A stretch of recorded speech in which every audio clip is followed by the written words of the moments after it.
E estamos de volta com o BBcast, seu podcast de automobilismo e outras nerdices. No episódio de hoje vamos falar sobre o preview do GP da Rússia. E aqui comigo está a camarada Débora Santos Almeida. Olá, amigos, sejam bem-vindos a mais este podcast. E bom, vamos lá falar um pouquinho a respeito do GP da Rússia. Exatamente, Débora. O GP da Rússia, que é o mais recente de todos os GPs, apesar de GP de Baku ter vindo depois, né? Mas a gente fala mais recente porque ele ainda não teve nenhuma prova que foi realmente empolgante, que foi um destaque como foi o GP do Azerbaijão. Então a gente ainda tem esse sentimento de que ele ainda é bem recente porque ele é pouco lembrado pelos fãs. Mas hoje aqui no BBcast nós vamos contar um pouquinho aí sobre a história do GP da Rússia, sobre as origens também, os motivos que surgiram aí o GP da Rússia. Mas antes vamos agradecer a nossos apoiadores, aqueles que tornam possível a manutenção do BBcast, do Boletim do Paddock e que apoiam financeiramente o Boletim do Paddock. E são eles: Ricardo Bannerman, Maia Barbosa, Eliezer Teixeira, Luiz Félix, Arthur Felipe, Rafael Celone, Will Mesquita, Antony Santos, Rogério Froner, Helena Lisboa, Cássio Machado, Carlos Del Valle, Vladimir Prutzi, Bruno Del Valle, Eric Nemes, Bruno Shinozaki, Alberto Xavier, Will Bueno, Ricardo Silva, Beto Correia, Fabrício Cavalcante e Arthur Posto. Fica aqui o nosso agradecimento a todos os nossos camaradas do Boletim do Paddock. Para vocês que estão escutando este programa, não deixem de conferir a nossa campanha de financiamento contínuo e coletivo na plataforma Apoie-se. Além disso, se vocês querem ser ainda mais camaradas do BP, vão lá e enquanto estiverem escutando este programa, tirem print e compartilhem nas suas redes sociais. Nós vamos ficar felizes em conhecer vocês e assim vocês estão participando do nosso programa. Exatamente, Débora. Mas, camarada Débora, antes de prosseguirmos aí com o nosso programa, me responda o seguinte: como se quebra um motor Honda? O motor Honda não se quebra, camarada Rubens. Exatamente. Até agora, né, estamos vendo aí uma ascensão do motor Honda com Verstappen conseguindo aí bons resultados, o Albon também, mas só que o motor Honda não vem quebrando como antigamente, o que nos dá umas boas perspectivas aí para a corrida do GP da Rússia, que uma vez desde a sua origem, desde o começo, desde quando não se pensava em Fórmula 1, o motor Mercedes já reinava na Rússia. Eu acho que era algo que o Hitler deveria ter pensado quando tentou invadir a Rússia. Ele deveria ter ido de motores Mercedes, não de motores GMC, como ele fez na Segunda Guerra Mundial. Bom, camarada Rubens, então vamos falar um pouquinho do nascimento do Grande Prêmio da Rússia. Há relatos que existem provas desde 1910, mas resultado mesmo lá, bonitinho, são das provas de 1913 e 1914. E como você disse, os motores Mercedes reinam desde lá. Assim como as corridas da Europa, a Rússia também passou por períodos de guerra, principalmente da Primeira Guerra Mundial e a Guerra Civil Russa. Não, períodos de guerra não. A Rússia ela tem períodos de paz, que é só o momento onde que o czar, ou o imperador, o chefão todo-poderoso, Lord Commander da Rússia está no banheiro, que é a única hora que ele não consegue transmitir as ordens. Que de resto, todo momento, o território russo ele é hostil à paz. É tão hostil que a Fórmula 1 demorou muito tempo para poder resolver voltar para lá e realizar uma prova de Fórmula 1. 100 anos, né?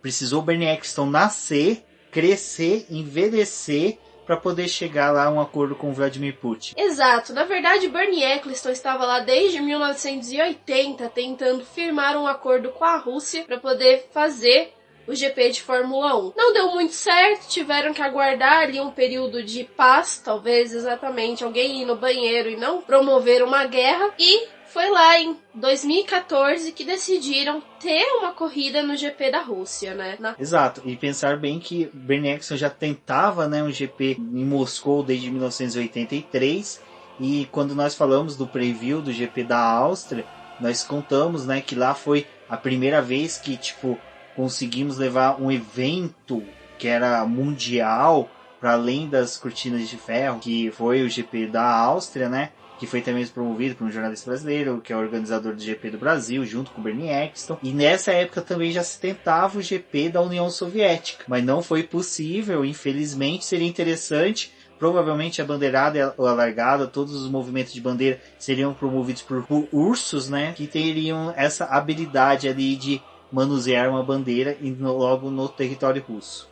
E o Vladimir Putin precisava estar montado nesses ursos. Mas enfim, quando decidiram fazer os Jogos Olímpicos de Inverno de 2014, já aproveitaram o espaço, começaram também a construir a pista que viria a receber o GP da Rússia. Olha que interessante, né? A gente coloca aí 2014... ia ter os Jogos Olímpicos, né, de inverno, e aproveitando toda uma estrutura que ia ser construída para o Parque Olímpico, eles já criaram o autódromo.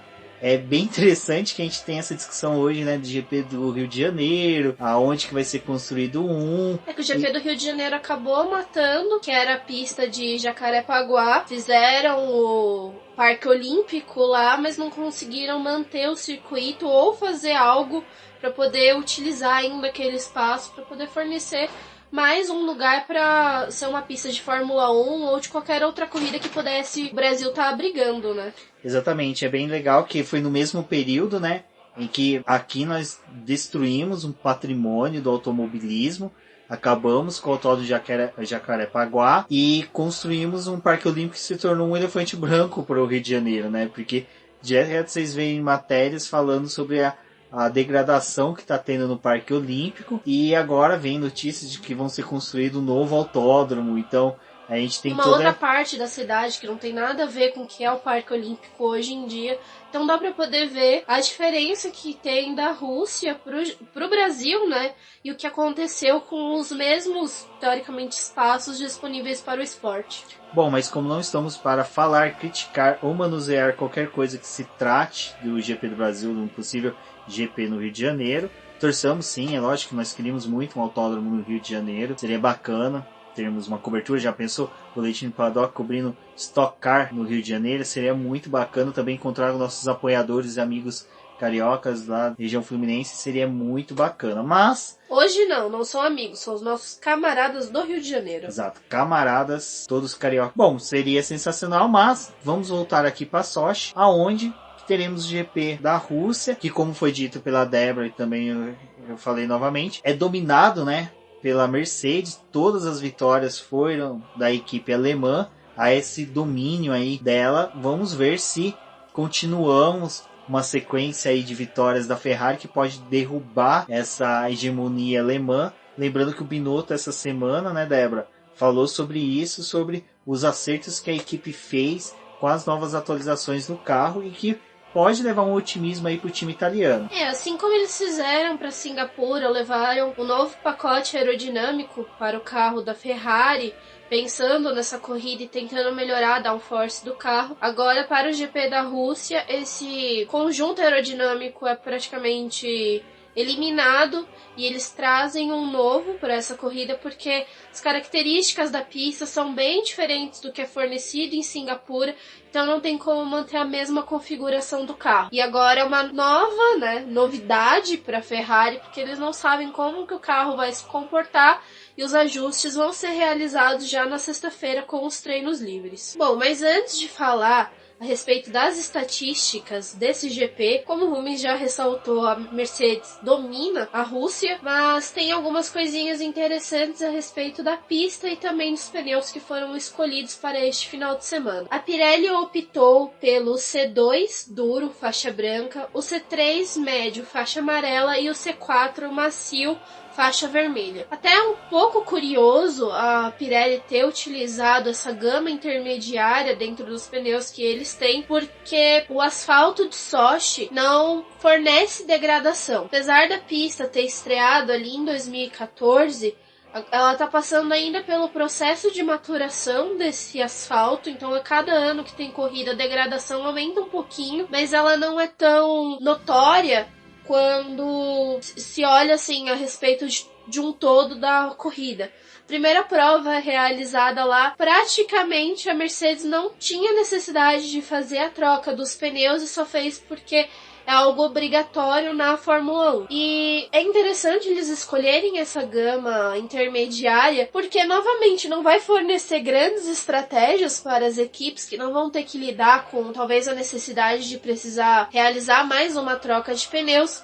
Então, talvez nesse cenário poderia ser mais adequado utilizar a goma mais macia para poder provocar um pouco mais as equipes e talvez fornecer estratégias melhores. Apesar do asfalto ser liso, né, Débora, ser uma pista de alta, tendo curvas bem fechadas, contudo elas conseguem o carro imprimir um bom ritmo ali.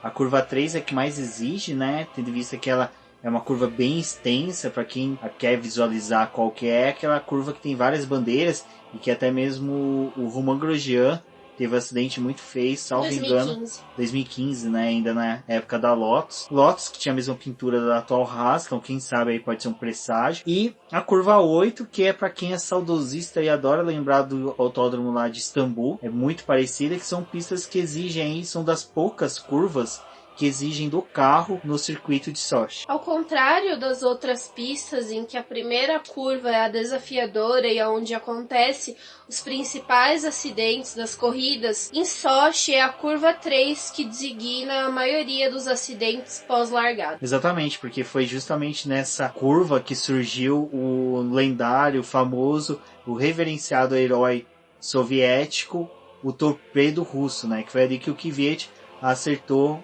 o Sebastian Vettel no GP russo. E os dois ainda foram para um pódio, né? Então, assim, tem ali essas chances de, mesmo você cometer uma pequena cagada em uma das curvas, você conseguindo se recuperar em pista. As condições meteorológicas também são bem variáveis e a chuva pode cair em qualquer momento do final de semana. Para esse final de semana foi traçado a chuva principalmente para o dia da corrida, só que ainda podem ter variações ao decorrer do final de semana. O que é interessante, né? Porque com uma pista que não degrada pneu, se nós tivermos começo com chuva, término ou pancadas de chuva durante a corrida, essa mudança de pneu pode ser variável, e tendo pneus mais macios como uma opção para os pilotos, a gente pode ter uma corrida com um ritmo muito mais forte, muito mais alucinante, o que é interessante para esses carros desse ano que estão demonstrando aí uma qualidade na velocidade, né, Débora, no desempenho muito bom, e que é aquela coisa, a gente torce para o GP da Rússia ter umas variáveis para não se tornar um GP monótono. Bom, Débora, eu acho que agora seria interessante a gente passar para os nossos ouvintes os números, dados, estatísticas do GP da Rússia.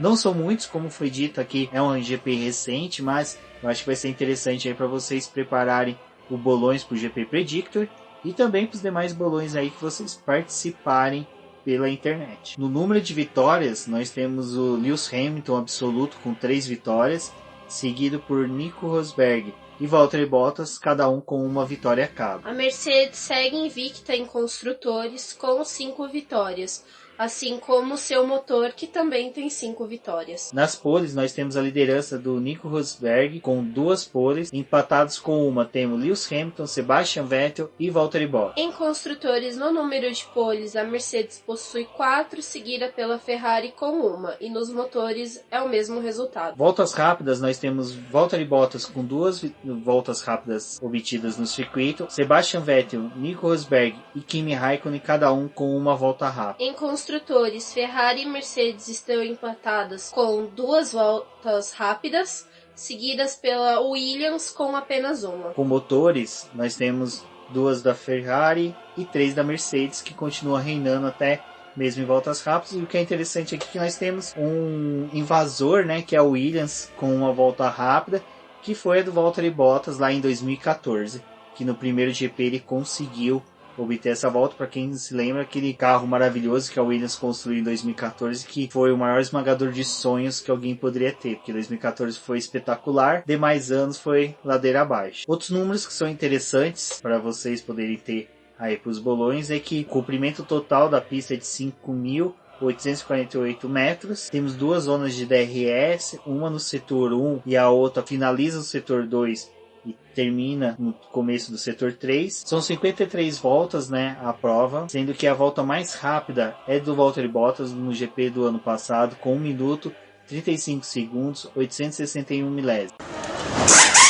Camarada James, quer dizer, Camarada Débora, vamos falar sobre o GP da Rússia de 2018 para relembrar nossos ouvintes como foi a corrida do ano passado. A corrida de 2018 foi uma patifaria total, porque assim que essa prova se encerrou, Lewis Hamilton estava praticamente assoviando, olhando para os lados, perguntando, e aí, o que a gente faz? A Mercedes, bom, com o clima bem pesado internamente, e a única pessoa que sorria no pódio era Sebastian Vettel. Pois bem, o Bottas, ele tomou conta do final de semana, então ele ia ter um final de semana incrível. Foi lá, fez a pole, dominou a corrida ali no seu início, até que no momento das paradas, né, o Sebastian Vettel acabou ultrapassando o Hamilton depois da parada. Ele fez um undercut no Hamilton, mas logo depois ele foi ultrapassado, porque o rendimento da Ferrari naquela pista não estava sendo bom e a Mercedes estava ali firme e forte, né, até que a Mercedes optou por pedir ao Valtteri Bottas, lá na volta 25, que realizasse a inversão de posição com o Lewis Hamilton para defender ali o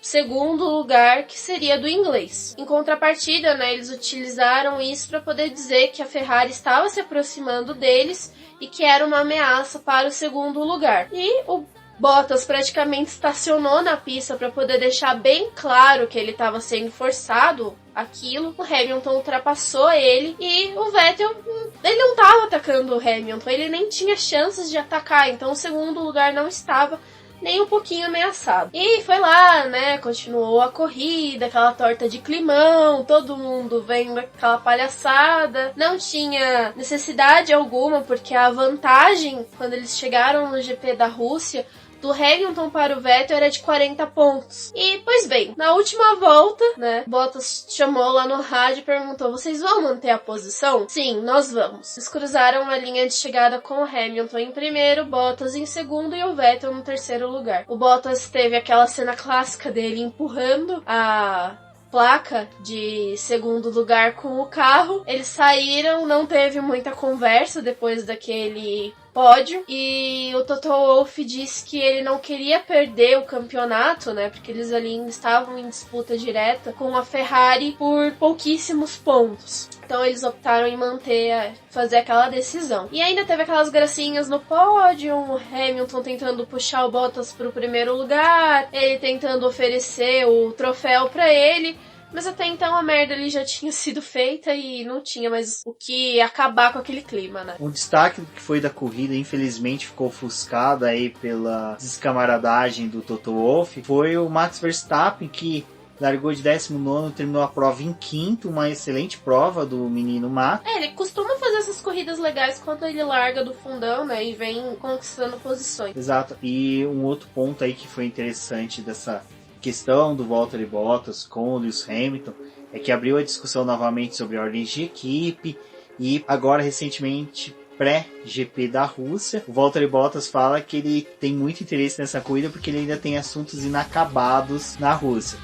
Então a gente não sabe se os assuntos inacabados dele são com o Toto Wolff e a Mercedes pela patifaria, pelo despautério sem o menor pingo de lógica do que eles fizeram no passado, ou é com Kimi Raikkonen, que abordoou ele lá em meados de 2015 com a Ferrari e acabou jogando o Valtteri Bottas para fora da pista, com que ele não conseguiu concluir a prova. A gente já tá saindo de um GP de Singapura não muito legal, até mesmo pro Bottas, porque ele foi meio que forçado a segurar o carro e não andar tão rápido para não acontecer um undercut com o próprio companheiro de equipe. Então ele não poderia ultrapassar o Lewis Hamilton e ele teve que se manter ali atrás do companheiro, né? Eles perderam o pódio e ele já tá vindo dessa situação um pouco infeliz ali de Singapura, e agora o GP da Rússia traz tudo que aconteceu no ano passado, onde ele tinha mais uma grande chance de vitória, seria a conclusão de um final de semana perfeito que a equipe optou por não deixar. Então, assuntos inacabados realmente para esse final de semana.